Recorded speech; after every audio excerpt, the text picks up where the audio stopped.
Mes frères et sœurs, imaginez-vous un instant à la place de Josué. Vous venez de traverser le Jourdain. Devant vous, des villes fortifiées et des armées redoutables. Derrière vous, un peuple fatigué, sans véritable expérience militaire. Et que fait Josué, sous la direction de Dieu?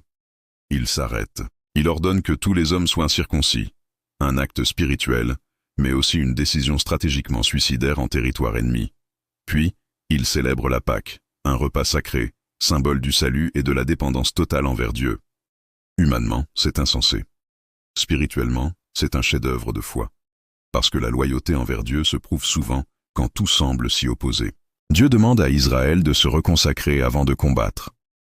Avant même de conquérir la terre promise, il fallait renouveler l'alliance. La circoncision, c'est le signe que Dieu veut un peuple pur, pas seulement puissant. C'est un rappel clair. Ce n'est ni par la force, ni par la puissance, mais par mon esprit. Et pour nous aujourd'hui, l'application est directe. Avant de combattre nos batailles, que ce soit nos projets, nos luttes, nos défis quotidiens, Dieu nous demande de couper tout ce qui nous éloigne de lui. La victoire extérieure commence toujours par une victoire intérieure. Alors que la ville de Jéricho est toute proche, Israël prend le temps de célébrer la Pâque. Pourquoi? Parce que l'adoration précède toujours l'action. C'est un geste de mémoire. Dieu les avait libérés d'Égypte. Il avait pourvu pour eux dans le désert. Il allait encore les conduire vers la victoire. Fait intéressant, c'est juste après cette Pâque que la manne cesse de tomber. Un nouveau chapitre s'ouvre. Ils mangent enfin des produits du pays. Dieu nous invite à ne jamais oublier d'où il nous a tirés. Quand nous faisons mémoire de ses bienfaits passés, nous ravivons notre confiance pour l'avenir.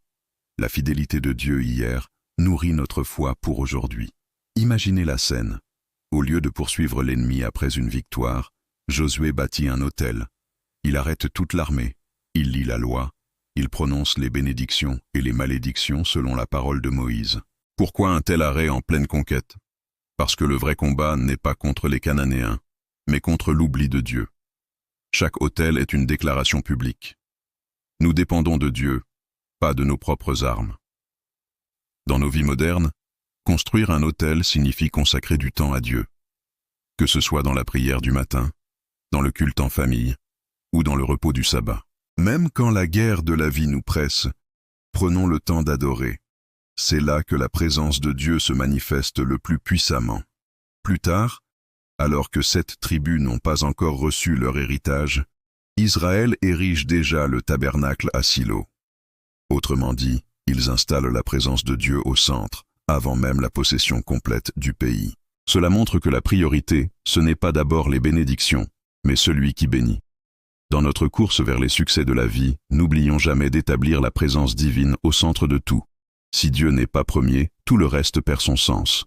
Finalement, le message de cette leçon est parfaitement résumé dans les paroles de Jésus.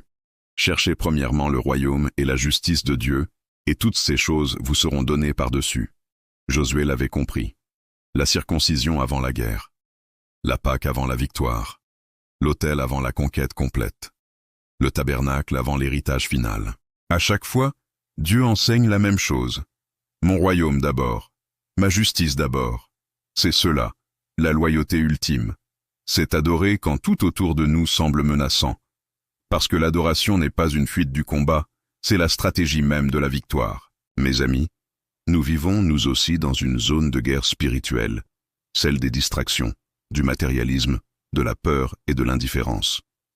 Mais Dieu nous appelle à une loyauté radicale, à adorer même sous la pression, à mettre l'alliance avant les armes, et à demeurer dans sa présence avant de poursuivre nos propres plans.